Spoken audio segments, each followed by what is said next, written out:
So I'm telling some aspects of the story of Srila Prabhupada in 1977.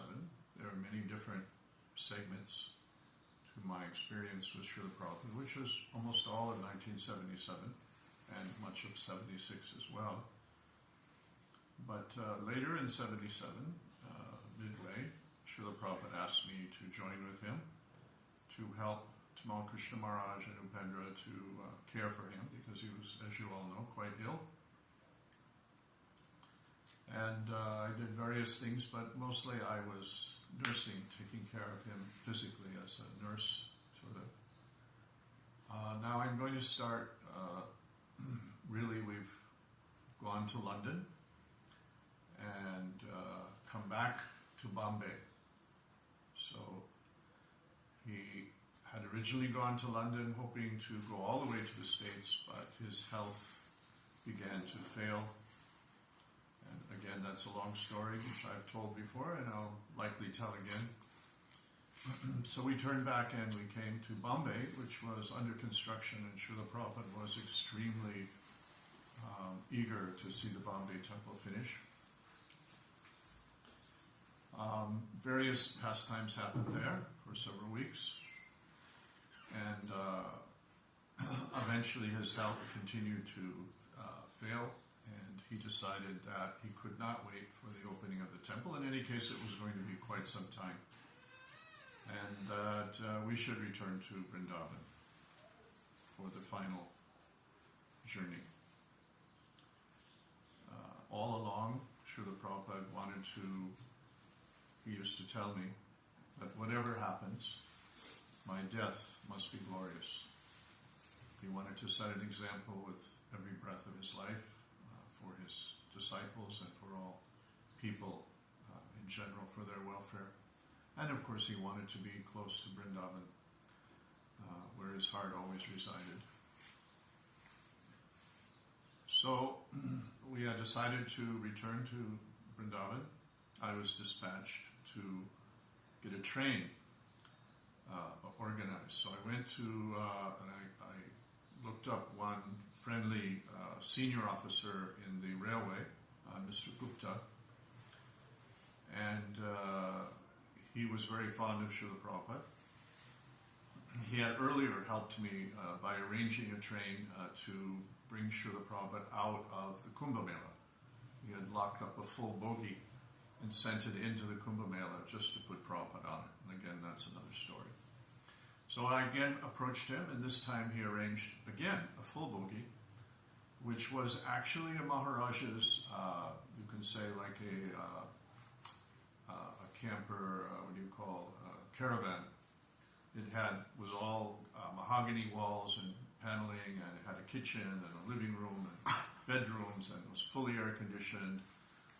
And it was arranged to take Srila Prabhupada, hook onto the train, and be pulled to Mathura. So after securing it, I called to the office where Srila Prabhupada's servants were, and I said, okay, I've arranged it, and it's 50,000 rupees. You might be surprised to know that we didn't always get full cooperation, and especially in India, for taking care of Srila Prabhupada. At different times, it could be a struggle. So I was told by one of the senior devotees that, wow, that's too much. We don't have that much money. So he said, Abhiram, you pay for it. And I said, Maharaj, I've been in India for 3 years. I haven't made any money. I'm just, in debt to my brother-in-law, and I don't have. So he said, well, we don't have, and Prabhupada doesn't like air conditioning anyway, so drop it and get a second-class non-AC. So I had no choice. I did that. Then the date arrived to depart, and Srila Prabhupada was brought down. I helped to carry him down. Of course, I always used to carry him in my arms. After cleaning him and dressing him in fresh silk. And Srinathji was there with his fancy car, and we took Prabhupada in the back and Srinathji drove him to the train station. I came in a separate car. And we came to the station. I had Prabhupada in my arms again and brought him into the train.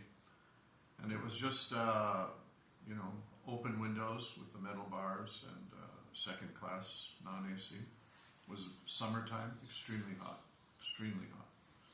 And it was just this vinyl thin pad on the bed, lower bunk, and I laid my wool chadar down and laid Prabhupada on that. And then I sat on the floor with my knees under the bunk, and so that I could keep my face close to his face and hold his hand. And the first thing he said to me, "Where is the AC?" So you can imagine I was brokenhearted, just brokenhearted. And in those days it was a steam locomotive. All the trains in India were steam locomotives left over from British time. Steam, may sound glamorous, but the coal smoke that comes out is suffocating. And it was already a hot, suffocating weather. And as you go forward in the locomotive with the windows open, as it turns at different angles, the smoke will pour into the window, so it would be covering your face. And it was a really unpleasant journey, to say the least.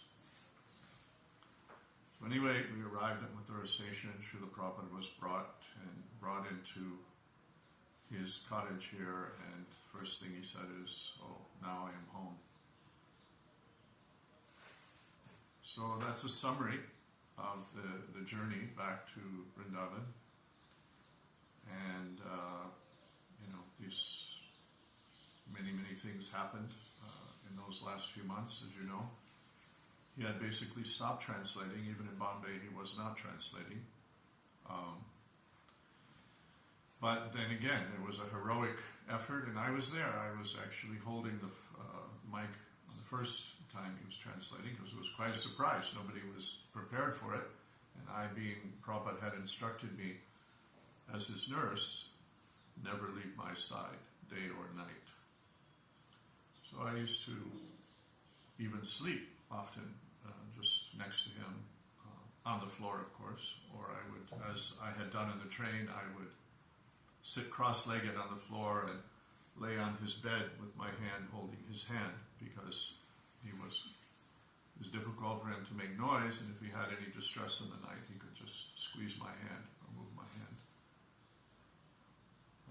During that time, in these last months, of course, now we're back in Vrindavan and it's very hot. But in the cottage that was made by the devotees here, mostly designed by Sarabi Swami, it was very comfortable, considering that no AC in those days and hot. I can recall that he was very, very kind to all the devotees who were there, very concerned, even though he was in extremely depleted condition. One evening, there were a lot of senior devotees had been coming now. They're pouring in because they understood that Prabhupada was perhaps departing. And I thought, well, okay, they're staying up all night, and some of them were actually very experienced in taking care of Prabhupada in the past. So I moved into that next room, which is just going out to the back garden. There's just a room before that, where today they have a Murti of Prabhupada sitting in the corner. He used to take prasadam in that room. And I started sleeping there, getting at least a few hours sleep. It was quite exhausting, round the clock. Srila Prabhupada hardly slept.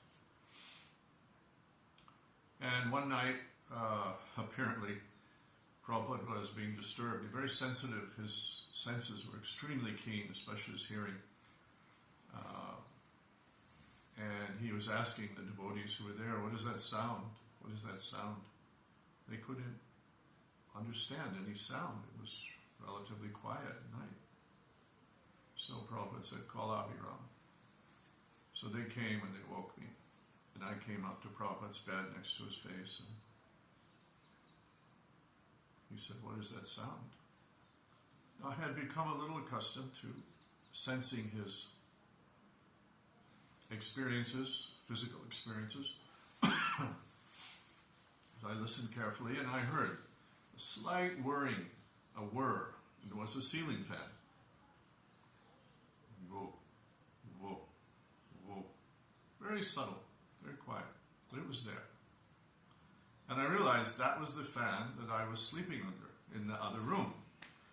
So I said, "Oh, Srila Prabhupada, that's the fan I was sleeping under. I'll go turn it off." And Prabhupada put his hand on my arm before I could get up. He said, No, it is for your comfort." And I said, "Srila Prabhupada, we are here for your comfort. So I would prefer to turn it off." So then he yielded. I turned it off. Such normal things with Srila Prabhupada, always so considerate of others. Of course, what was his life but consideration of others? There was nothing else to his life but to give and to serve and to